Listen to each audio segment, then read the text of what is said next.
Hello, this is Dr. Mewborn, and this is History of the Baptist.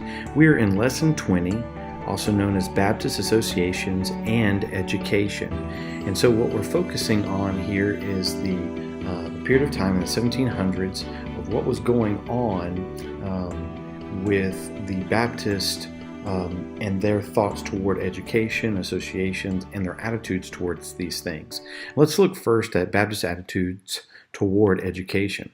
Education was not a major priority for Baptists in the 18th century.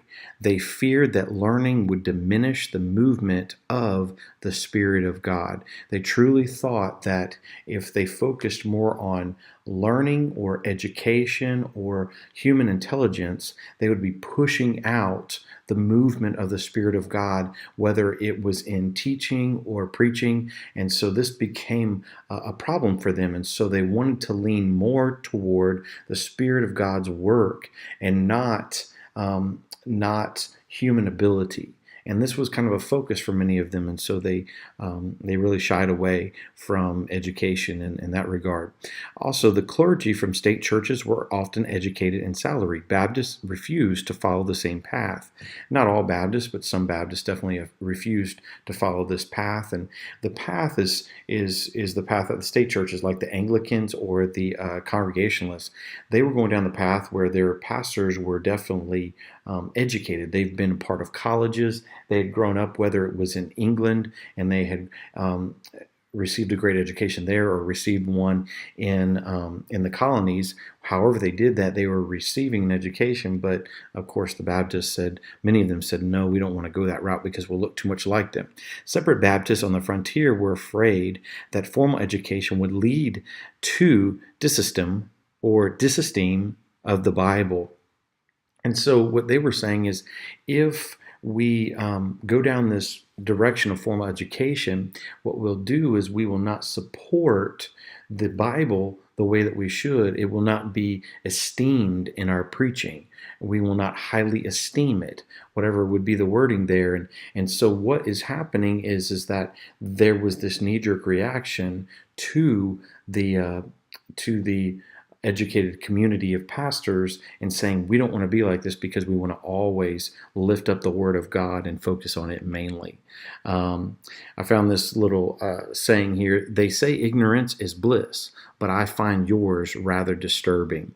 An interesting quote there, because it's important to think about who are the people that are before us or speaking or training in our churches. They're training other people. Well, if they don't have an education, do they have the right to train? It's a great question. It's a great question to look at and ask. But one of the things that we try to go by is ignorant is bliss, but it's not really bliss when we're dealing with very serious matters of sending somebody across the world, whether on mission trips or whatever, and they get over there and they don't know really what the doctrines of the Bible are, or they don't know how to clearly articulate the Word of God. Well, then you have a problem, because what you're offering is maybe a false sense of security on the mission field. And when you do that, it causes more problems than good. By telling somebody wrong theology and getting them to believe that, you can cause more harm in a society than if you know what is right. And that's why educational systems, institutions are really important when it comes to getting the gospel of Jesus Christ to people, but it has to be rightly taught. And so that's a very important thing. So this is interesting that the Baptists, many of the Baptists early on, they were not as excited about education. Many of them weren't. We see that Edward Wallen wrote, surely a man blessed with good natural genius, who has been brought to a true sense of sin and the saving knowledge of Jesus Christ, though he should want the advantage of human literature, must be capable than one that has it and is destitute of the other, to guide souls into the way of salvation. He goes on to say, therefore, though I have a high esteem for human learning, and wish every minister had the advantage of a good degree of it, yet I conceive it is far from being necessary to a man's being employed in public ministry. And so he's saying it's not necessary. Yeah, it might be a good thing. Yeah, it might be helpful in some ways, but really, it's not a big deal. And so that's what he was writing. And this was kind of the mindset of many of the Baptists during the time. Baptists in education. Baptists that desired education had three options.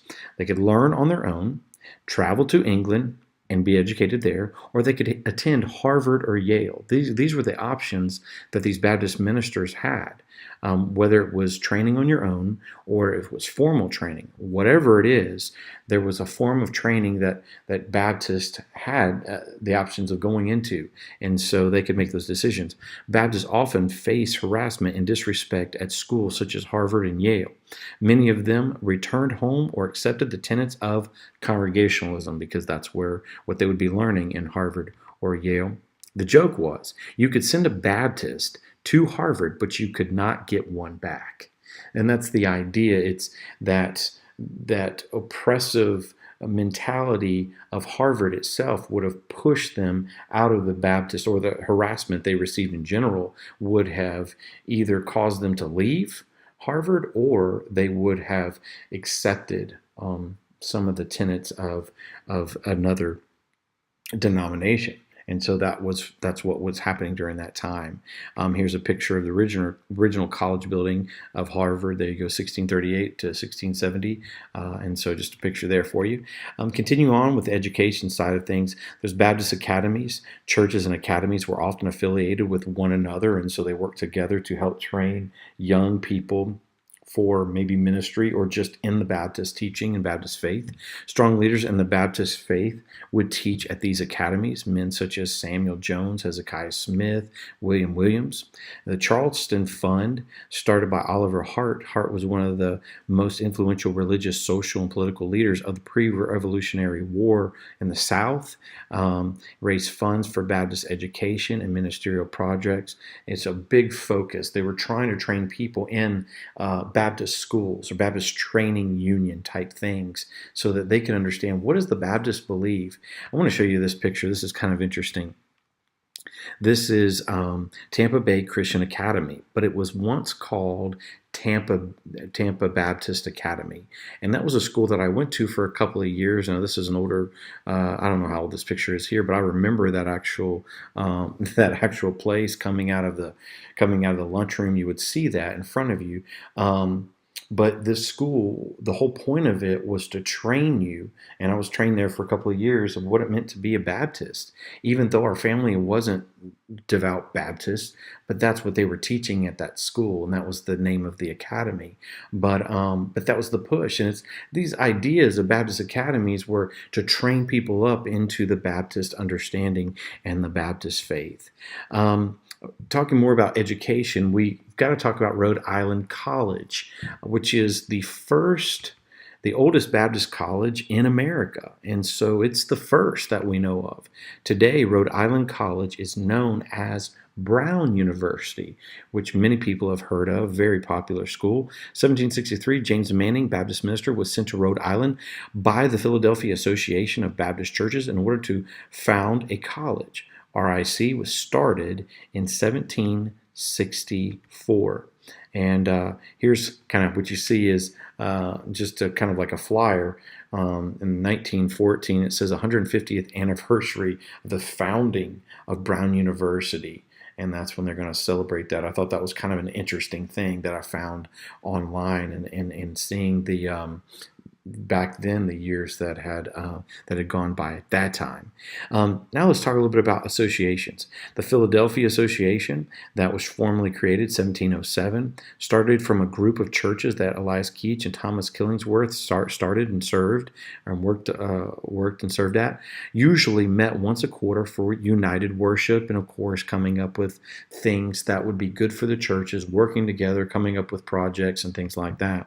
The group met formally in 1707 and elected a moderator and agreed on the name Philadelphia Association, affiliated with churches from New England as well as southern colonies. And so people were coming to Philadelphia from very far away because this This was the first association, but it was a very well run and well organized association that people thought very highly of. And from this association, it will spur on other associations to get started as well. See some of the pictures there of churches that were involved in Philadelphia. Also, the Charleston Association, 1751, the Second Baptist Association in America, but the first in the South. Started with 4 churches, formed in Charleston, South Carolina by Oliver Hart. Hart was a huge part of the Philadelphia Association and used his experience and knowledge to create the Charleston Association. He adopted the Philadelphia Confession as well. And so you see a picture of him here. And then continuing on with associations, you've got the Warren Association, 1767, recognized as the first regular Baptist association in New England. So this is a very big deal. Started in Warren, Rhode Island, with only 4 churches. Something about the 4 churches there. By 1772, a total of 21 churches with 960 members were affiliated with the association. Most of the churches affiliated with Warren Association were in Massachusetts. They had 2 focus areas, Rhode Island College. They wanted to really help them and support that school because, after all, it was close to them, and it was a very big deal. It was the only school, the only Baptist college in town for the most part, and so they were around, and so they were trying to make that happen. And they also wanted to help with religious liberty in New England, hence the eagle, hence the religious liberty logo there. Continue on, the power and function of associations. The main focus of associations was this: what authority does the association have, and how can it exercise that authority without compromising the independence of affiliated churches? And so they were answering this question. Each association had to answer these questions. What kind of authority do we have? And then how can we make sure that these churches that are part of this association are still autonomous in many ways? How do we help them? That's what they were looking at doing. Some associations train and equip pastors with doctrines and practices, and we see that. It's what they were doing. I just put this in there. I know it's talking more about children. It takes a village to raise a child, and that's the whole idea here.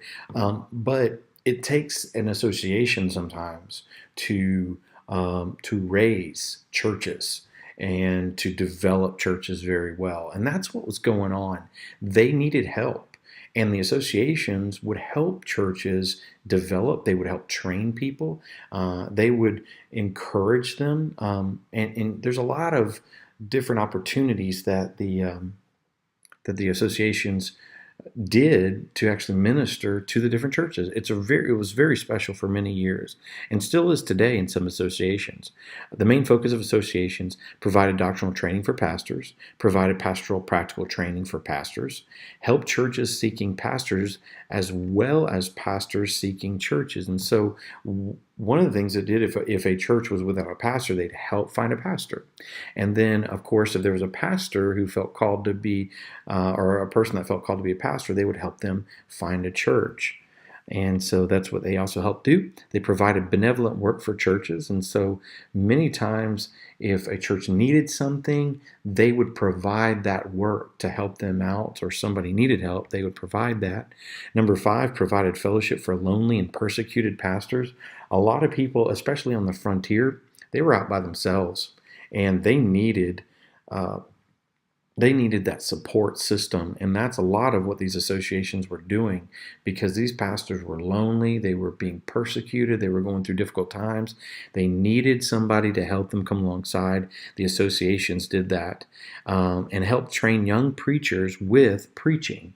I know it sounds a little almost redundant there, but what's happening here is these young aspiring preachers were coming to the association. In these quarterly meetings, or these meetings in general, they would always have great preaching taking place during those, and that would help train these up and coming preachers with an ability or understanding of how they preach.